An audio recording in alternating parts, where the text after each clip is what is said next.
2,000 days since Ohio State's beaten Michigan, and 100 days until Michigan opens up the season on August 30th against New Mexico. Yeah, and X amount of days until it all gets vacated, right? No, that's not happening.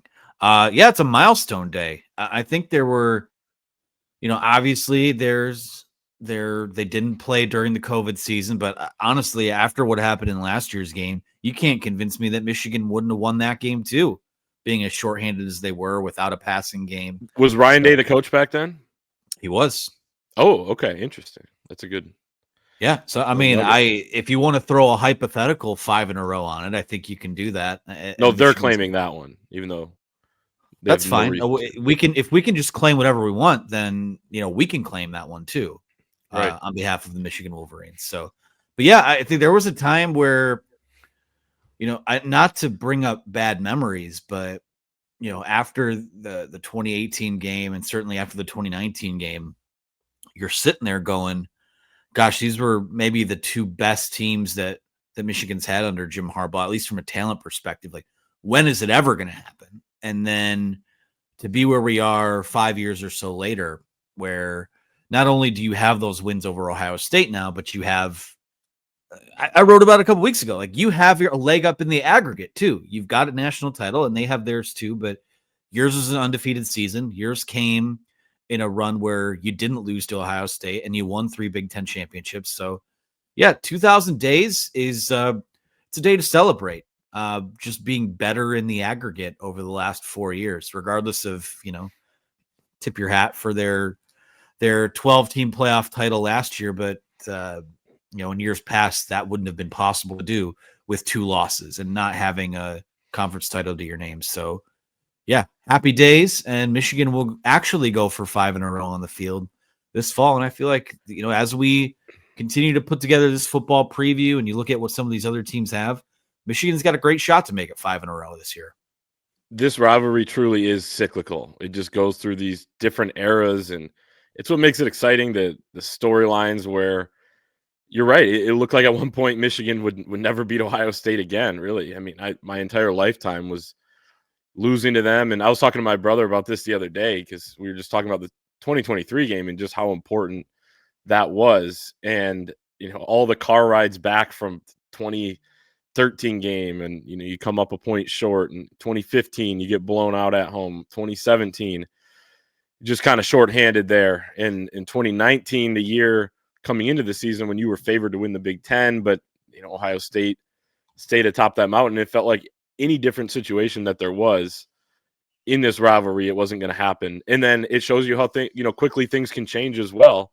In 2021, when you least expect Michigan to have a turnaround season coming off of what 2020 was, they did it. So it's a reminder to enjoy that when you're on top. Not only that, we sort of talked about this. Spoiler alert, we spoke to Brian Bush, and that'll be a show that's out Monday, which is phenomenal. We went a little longer. Great chat, a lot of fun. But we were talking about this in that conversation. We talked about how, Aiden Hutchinson's a guy that goes up there at Big Ten Media Days that, before that 2021 season, talks about how the culture's changed. And Jim Harbaugh went viral, as he had a tendency to do, for saying they were going to beat Ohio State and Michigan State or die trying, and got laughed at.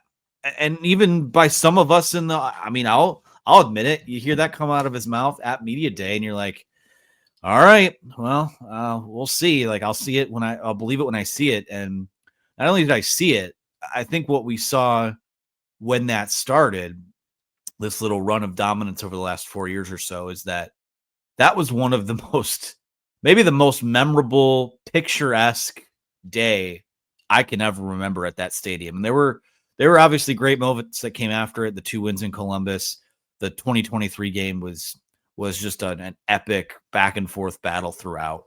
But that first one in 2021, after all of the hoopla and the beat Ohio State or die trying, that was legendary stuff. And I'll never forget that.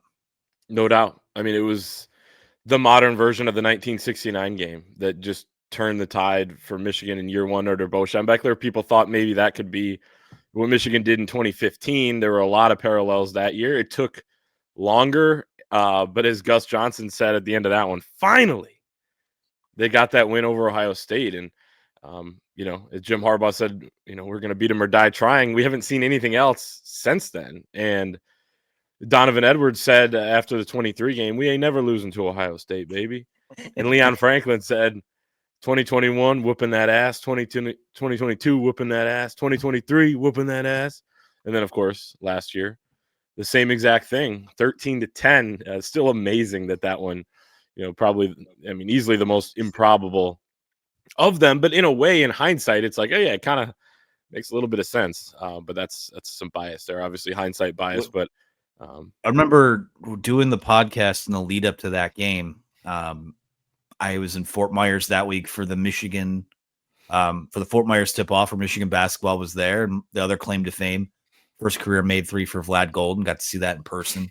What was bigger that week? Yeah. Oh, it's hard to say. You walk out of there, Fort Myers tip-off champions. That's a milestone in its own right. Simply known. Yeah. I just remember sitting there doing the pod, and I think at some point I said, listen, this would certainly be the most shocking of the, given they were 3 touchdown underdogs, it would be the most shocking win. It would also be the most hilarious by far. And did I expect us to drive out of the parking garage across from the Horseshoe that Saturday cackling that it happened again? No, but it certainly was the funniest of them. And certainly now that when you see what happened after that with the Buckeyes, it's just kind of, there's all this talk about, asterisk next to national championship seasons. I'll put that asterisk next to theirs until my dying breath.